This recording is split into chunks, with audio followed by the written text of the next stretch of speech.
अच्छा next example देखो आपकी, ये स्टेप नंबर 5, अब ये बहुत अहम है। अच्छा स्टेप नंबर 4 तक ना पहले मैं प्रैक्टिस करवाता हूँ, तो मैं आपको शीट शेयर करूँगा, वो अगर आपका स्कूल का ग्रुप है तो मैं उधर शेयर कर दूँगा। तो बहरहाल वहाँ पे भी क्या होगा कि आप लोग इजीली वो शीट को सॉल्व करोगे तो आपको प्रैक्टिस हो जाएगी, आपको फार्मूले बनाने आ जाएंगे। वो मैं बताऊँगा भी अभी कि वो आपने बनानी कैसे है। अच्छा स्टेप नंबर 5 है net charge on a radical represent by valency of the radical. अच्छा रेडिकल क्या होता है? रेडिकल, अच्छा अगर देखो सोडियम है, सोडियम एक एटम है कि दो है कि तीन है? सोडियम एक सिंगल एटम है कि तीन चार एटमों से मिलकर बना हुआ है? सिंगल है। इसको हम सिंपल कैटाइन बोल लेंगे, सिंपल आइन बोल देंगे। एक एटम के ऊपर जब भी कोई चार्ज होगा उसको हम क्या बोलेंगे? ठीक है, उसको हम आइन बोलेंगे, सिंपल आइन या कैटाइन या एनाइन। लेकिन अगर कहता है ग्रुप ऑफ एटम दो, क्या हो हमारे पास ग्रुप ऑफ एटम, देखो सल्फेट SO4 और उसके बाद वैलेंसी कितनी है? -2। तो अब ये सल्फेट है, तो अब बताओ ये क्या एक एटम है? कितने एटमों से मिलकर बना है? एलिमेंट 2 है लेकिन एटम 5 है, 4 ऑक्सीजन के और 1 सल्फर का, यानी 5 एटम मिल के उसके ऊपर चार्ज आ रहा है। इसको हम क्या बोलते हैं? रेडिकल। रेडिकल वो होता है जो ग्रुप ऑफ एटम हो, ग्रुप ऑफ एटम के ऊपर जब चार्ज होगा उसको हम क्या नाम देंगे? रेडिकल। अब देखो PO4, फास्फोरस और ऑक्सीजन, एलिमेंट 2 हैं, फास्फोरस और ऑक्सीजन, लेकिन एटम 4 है। कितने? सॉरी 5 है, 4 ऑक्सीजन और 1 फास्फोरस, उसके ऊपर आयन कितना? -3। तो ये हमारा रेडिकल है। यानी कि रेडिकल सिंपल लफ्जों में ग्रुप ऑफ एटम्स होता है, ये डेफिनेशन भी है इसकी। Group of atom having a charge, group of atom having a charge called radical. इस तरह कार्बोनेट देखो, अमोनियम देखो, ये सारे किसकी एग्जांपल्स हैं? रेडिकल्स की जानती है। अब कहता है जब आपने रेडिकल को फार्मूले में लिखना है, उसका अलग एक है रहेगा, वही क्रॉस एक्सचेंज मेथड। पॉजिटिव पहले आएगा, नेगेटिव बाद में आएगा, सिंबल्स आएंगे, लेकिन उसका एक छोटा सा ना एक इजाफा हो जाएगा, वो तो चेक कर लो ज़रा।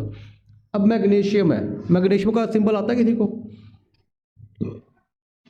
मैग्नीशियम होता है Mg, क्या होता है? और नाइट्रेट, नाइट्रेट का आता है सिंबल या फार्मूला, नाइट्रेट होता है NO3-1। अब आप मुझे दोनों में से बताओ कि इसमें से रेडिकल कौन सा है? मैग्नीशियम रेडिकल है? मैग्नीशियम रेडिकल है कि नहीं ये बताओ? नहीं है। क्यों नहीं है? क्योंकि वो सिंगल एटम है। लेकिन नाइट्रेट देखो NO3, क्या ये रेडिकल है? क्लियर होगी बात, क्योंकि ये 1 नाइट्रोजन और 3 ऑक्सीजन से मिलकर बना हुआ है, 4 एटम टोटल है, उसके ऊपर चार्ज है, तो ये हमारा रेडिकल है। इसकी पूरी की वैलेंसी कितनी है? -1। अब क्रॉस एक्सचेंज तो मेथड दोनों ही है, ये 1 किधर जाएगा? मैग्नीशियम के नीचे, और ये 2 किधर आएगा? नाइट्रेट के नीचे। अब एक और इशू पैदा हो गया। अब यहाँ पे ना एक आपने बात को जहन में रखना है, जब आपका एटम होता है ना, जब उसके नीचे कोई वैलेंसी आती है तो आपको ब्रैकेट्स लगाने की ज़रूरत नहीं है। लेकिन जब आप मैग्नीशियम की 2 वैलेंसीज के नीचे लेकर आओगे NO3 के, तो अब देखो मैंने NO3 के गिर्द क्या लगाया हुआ है? ब्रैकेट्स लगाई हुई हैं। क्या लगाई हुई हैं? तो याद रखना है कि NO3 जब भी रेडिकल के नीचे आपने कोई भी डिजिट लगाना है, कोई भी वैलेंसी नीचे लेकर आनी है, तो आपने रेडिकल के नीचे हमेशा क्या लगाना है? उस इर्द गिर्द क्या लगाना है? ब्रैकेट्स लगाने हैं। ये आपने बस ध्यान में रखना है। रेडिकल के इर्द गिर्द ब्रैकेट्स आएंगी, लेकिन जो दूसरा सिंपल होते हैं कैटाइन या एनाइन, उनके इर्द गिर्द ब्रैकेट्स नहीं आती। अच्छा अगर ब्रैकेट ना लगाएं तो क्या नुकसान होगा? अब देखो ये 3 है, 3 के नीचे 2 कैसे लगेगा? पहली बात। दूसरी बात, अगर मैं 2 लगा भी देता हूं तो उसका मतलब होता है कि वो जो 2 है सिर्फ ऑक्सीजन के साथ है, नाइट्रोजन के साथ नहीं है। अब इस ब्रैकेट का मतलब क्या है? इस ब्रैकेट का मतलब है कि जो 2 है ये नाइट्रोजन के साथ भी है और दोनों के साथ है। आगे बात समझ यहाँ तक? तो इसकी 2-3 एग्जाम्पल्स और देखते हैं हम। तो रेडिकल आपका स्टेप 5 का रेडिकल की डेफिनेशन है, ये मैंने समझा चुका हूँ, एग्जाम्पल भी समझ होगा। अच्छा नेक्स्ट एग्जाम्पल हमारे अमोनियम सल्फेट, क्या है?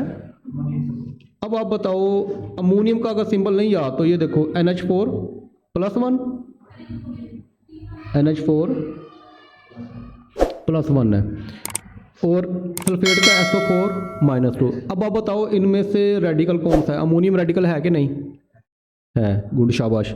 सल्फेट रेडिकल है कि नहीं? दोनों रेडिकल्स हैं। गुड, समझ आ गई बात की, ये दोनों रेडिकल्स हैं। अब होना क्या है कि इसकी वैलेंसी इसके नीचे जानी है और 1 की वैलेंसी सल्फेट के नीचे आनी है। अब 1 लिखने की ज़रूरत नहीं होती, और ये जब 2 लिखोगे तो अब बताओ इसकी तो ब्रैकेट आएगी क्या नहीं आएगी? आएगी। क्यों आएगी? क्योंकि वो रेडिकल है। तो अगर हम सिर्फ 2 लगा देंगे उसका मतलब तो हाइड्रोजन के साथ है। क्लियर होगी बात यहाँ तक? अच्छा जी, अब ये जो एग्जांपल आखिर वाली ये आपने खुद करनी है, ये मुझे बताना है। अच्छा ये बताओ जी, कैल्शियम, कैल्शियम का सिंबल Ca और वैलेंसी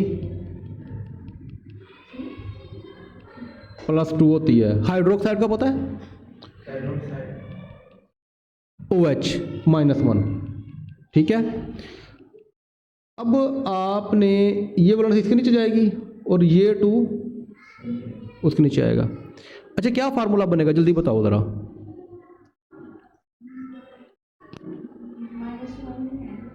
हाँ CaOH और ये 2 किधर जाएगा? नीचे। तो क्या बनेगा? CaOH2 यही बनेगा। किसी को इतराज़ तो नहीं है इसमें? कोई है तो हाथ ऊपर कर सकता है। सही है बेटा जी, ये गलत है। क्यों गलत है, कोई बता सकता है? तो -1 तो पीछे हमने कहीं पे लगाया, अलामतें लगाई, साइन लगाए, कहीं पे नहीं लगाए। गलती क्या है? गलती बताओ जल्दी से। देखते हैं माशाल्लाह आपको कितनी समझ आई है। बेटा देखो, ये कैल्शियम रेडिकल है कि नहीं? नहीं। ठीक है। OH हाइड्रोक्साइड रेडिकल है कि नहीं?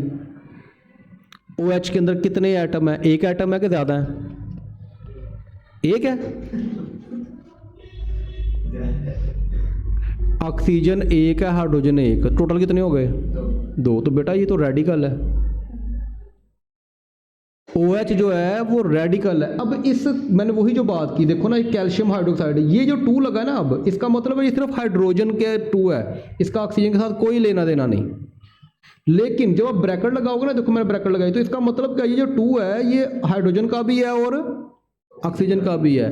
अगर आप ब्रैकेट नहीं लगाओगे आपको गलत हो जाएगा। अब ये जो है ये नीचे वाला ठीक है। डिफरेंस समझ में तो नहीं आ रहा? तो बेटा इसको अच्छी तरह करना है। अच्छा इसके अंदर एक आखिरी एग्जांपल देखो, मेरे ख्याल से काफ़ी तक आपको बनाने आ गए होंगे, बाकी आपसे प्रैक्टिस भी करवानी है। अच्छा एल्यूमिनियम कार्बोनेट, अब ये एक और एग्जांपल है, ये थोड़ी सी मैं बना आपको आसान से मुश्किल की तरफ ले आया हूँ। एल्यूमिनियम सिंबल पता है एल्यूमिनियम का? Al।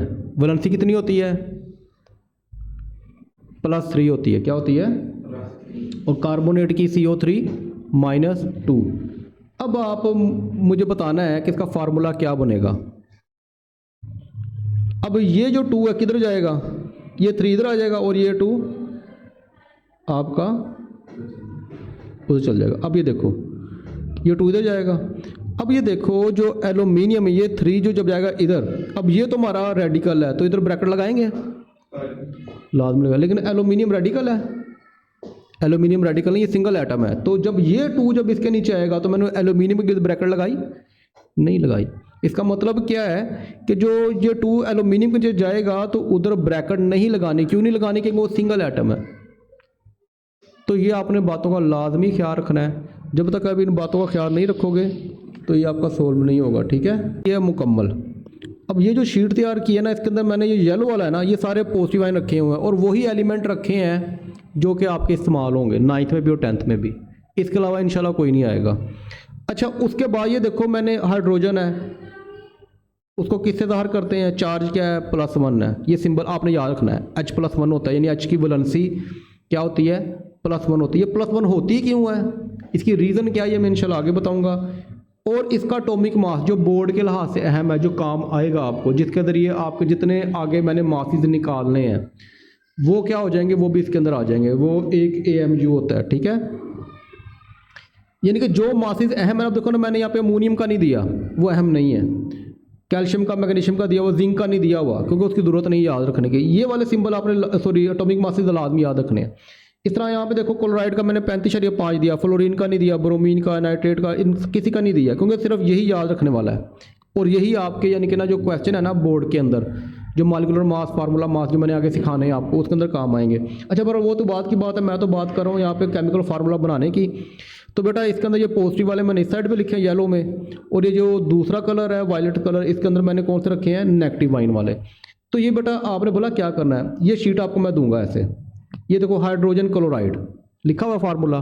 पहले मैंने सारे हाइड्रोजन ही लिए हैं, सारे फार्मूले किसके साथ बनाए मैंने, हाइड्रोजन के साथ। तकरीबन आपके जितने भी हैं 12 फार्मूले बनते हैं ये। हाइड्रोजन को पहले मैंने मिलाया क्लोराइड के साथ। अब हाइड्रोजन का आपको खुद ब खुद ही याद हो जाएगा, हाइड्रोजन कितना होता है H+1, आपको सिंबल भी याद हो गया, वैलेंसी भी याद हो गई। क्लोराइड आएगा तो Cl-1 हो जाएगा। तो वो आपने इसके अंदर फार्मूला बनाना है, ये शीट आप यानी कि ले लोगे, यहाँ से बना लोगे। जब इस तरह hydrogen fluoride, hydrogen bromide, hydrogen nitrate, ये सारे सिंबल मैंने ऊपर लिखे हुए हैं, वहाँ से नोट कर करके आप बनाते जाओ देख के, कोई इशू नहीं है। लेकिन एक वक्त आएगा आप खुद यानी कि वो नाम लिखना शुरू कर दोगे। दूसरे नंबर पे अब देखो, जब हाइड्रोजन के पूरे हो गए तो दूसरा से क्या शुरू हो गया, सोडियम। अब सोडियम क्लोराइड दोबारा आ गया, जैसे वो पहले था हाइड्रोजन क्लोराइड, इस तरह सोडियम क्लोराइड दोबारा आ गया। तो अब सोडियम क्लोराइड, सोडियम फ्लोराइड दोबारा वो आ जाएंगे। अब आपको सोडियम बार बार 12 दफ़ा आएगा, तो सोडियम का सिंबल भी और सोडियम की वैलेंसी भी आपको याद हो जाएगी। साथ क्लोराइड का जो होगा या नाइट्रेट का या फ्लोराइड का, वो भी आपको साथ साथ याद होते रहेंगे। तो बेटा ये आपने हर रोज़ एक पेज बनाना है, तकरीबन ये 7-8 पेज हैं मेरे ख्याल से। तो ये आपका इंशाल्लाह ताला 5 पेज हैं सिर्फ। तो अगर ये बना लोगे आपको फार्मूले खुद बनाने आ जाएंगे। आपको कोई भी बोर्ड में अगर शॉर्ट क्वेश्चन आ जाता है कि जी अमोनियम सल्फेट का फार्मूला बनाओ, अमोनियम नाइट्रेट का बनाओ, ठीक है, या कैल्शियम कार्बोनेट का बनाओ, आपको ये तरीका आता होगा, आप इजीली बना लोगे। ठीक है, ये सारे फार्मूले जो होंगे ना इसके अंदर आप इजीली कर लोगे। क्लियर होगी बात यहाँ तक? यहाँ तो कोई बात समझ आई हो तो वो आप पूछ सकते हो।